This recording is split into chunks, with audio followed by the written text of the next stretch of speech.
Hey there, thanks so much for watching. This is Christiana on The Well-Behaved Wallet, where my mission is to love the life I have while building a life of my dreams. Today I'm going to be talking about controlling costs, especially on the personal side.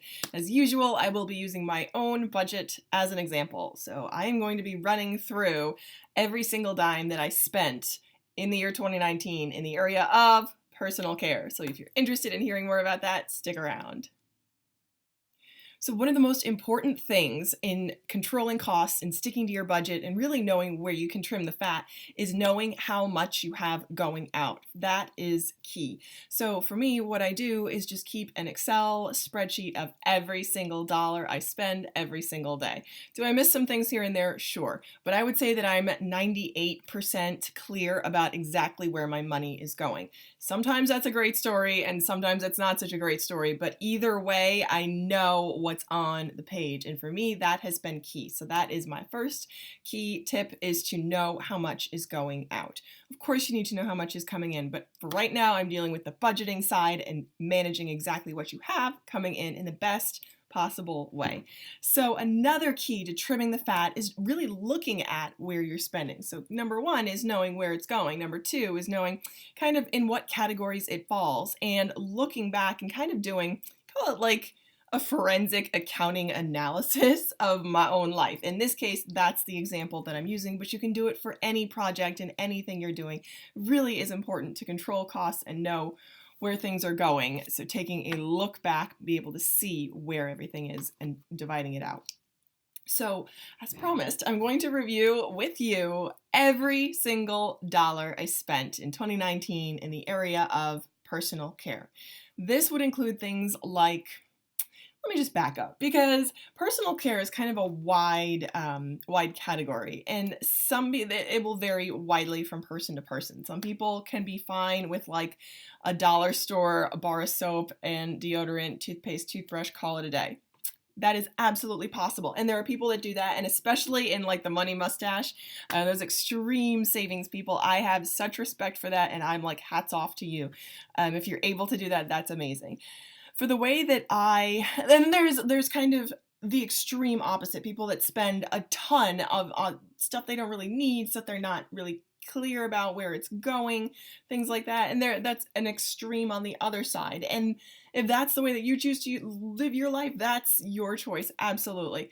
But for me, I like to be right in the middle, where I am frugal and I cut costs where I know things don't matter, and then I'm able to spend extravagantly on things that I know matter, and kind of maybe take some choices. Maybe take some chances. You're not sure how something's going to turn out, but you want to give it a shot anyway and go for it. So that's kind of where I am in the area of personal care. This is the result. I mean, this is me. This is who I am. This is the, I guess, the person that I present. And for me, an element of personal care is also self-care. It's a big word now, but it's also kind of taking care of who you are on the inside and the outside. So that's what the area of personal care encompasses. And for me in the past, this has kind of been a problem, because sometimes I'll spend and be on that extreme and not know where things are going. So sometimes I tend to swing toward the opposite way and say I'm not going to spend anything. And it's healthy to have kind of a balance of both and not necessarily go extremely one way or the other. But number one, return to that, it's critical to know where things are going. And number two, to actually look at where things are going and evaluate if you think you are making the best possible choices for your money. Because your money is your freedom. Your money is your freedom fighters. Your money is fighting for your freedom. Your money is your freedom, and you don't want to throw away your freedom on things that don't matter. So I'm going to get into how much I spent by month. So a while back, actually this time last year, I posted a Mr. Money Mustache a case study to the Mr. Money Mustache forum, and I will link to that. Probably it will be somewhere up here. And I'm about due for a 1-year review.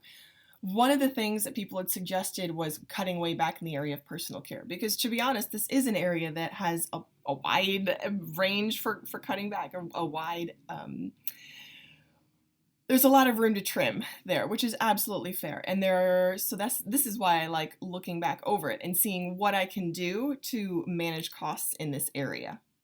Okay, so let's get into it, starting at the top of last year. So in January, in the area of personal care, wait for it, I spent $442. Now this only includes, let me back up and say that,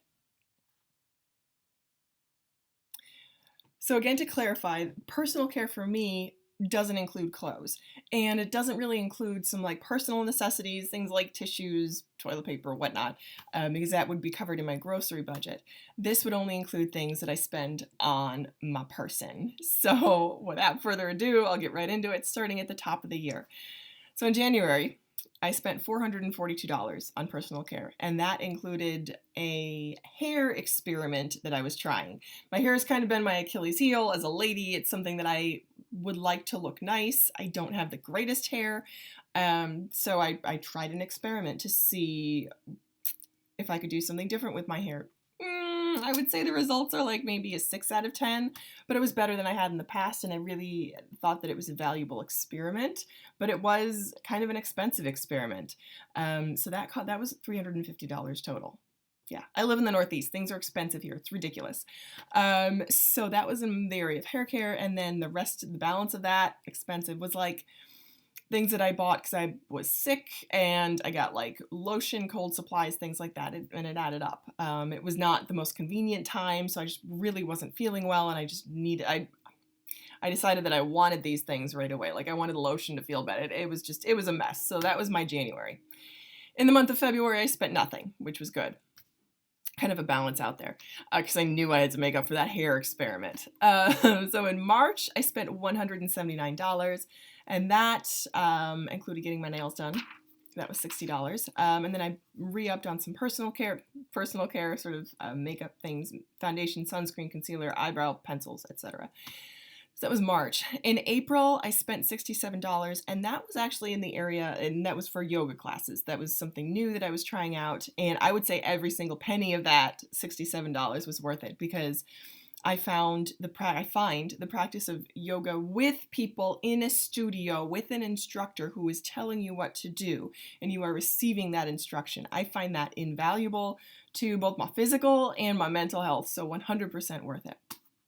In the month of May, I spent $105. It was again a nail. I got my nails done again, and I bought a cosmetic pouch, kind of a designer brand. It was a designer brand. So let me just say, this whole year I got my nails done twice in the salon. I do them at home otherwise. It's like a treat. It is a treat, and I thought that it was well deserved. So that was the month of May, and then in June I spent nothing. July, I spent $20, and that was for shampoo, and I had to rent a towel at my yoga studio. In August, I spent, again, $350 because I got my hair done again. Same place, different style, and it came out better the second time. So I feel like that experiment was definitely, I gained from that experiment, so considering that a success. And I also got I got a wax, which I try to do at home if I can. I'm a lady, something I do. In September, I spent $182, and that was at FinCon, and I got some stuff for travel. I got like travel size things, toothbrush, toothpaste, and then I re-upped on some of the essentials that I bought back in March. So March and sort of September, October are when I tend to re-up on my personal care supplies. So that's how much I spent in September. In October, I spent $159, and that was for a massage. That was lovely and, again, well-deserved. It's my birthday month. I treated myself. That was $60. And then I got some more makeup from Sephora. That was a one time I went to Sephora all year. I went one time in the whole year. And that was to get some lipsticks, and I also got the birthday gift. So again, that I feel was worth it as well. November, I spent $77, and that was for like travel things as well. I traveled down to Tennessee to see my sister. And then in December, this was kind of a big month. In December, I spent $313, and that was for, I got some more cosmetic items, because that's usually the month when I treat myself. That was my gift to myself. I spoil myself in December, and again, it fit into my budget, and it was all purchased in cash, And that was things like I got a highlighter, I got a leave-in conditioner, I got a top coat, I got some eyeshadow, I got some skincare items. So that was my December. All told, all in, waiting for it. The total I spent on personal care in 2019 from January to December, grand total is $1,874.89. $1,874.89. That's what I spent. Those are my numbers, and I own them because I've kept track of them, and I'm kind of looking at right now, I'm in the process of evaluating, was that worth it or not worth it? Where can I cut back? Where can I afford to spend a little bit more? What have I learned from that? So that is the process. So number one, I know what's coming in. Number two, I actually look at what's coming in. And number three is I evaluate and I make decisions about how this looks, what this means. And the important thing is to do this and to not be afraid to look at your numbers when controlling your costs and really sticking with your budget. So that is my total for the year 2019.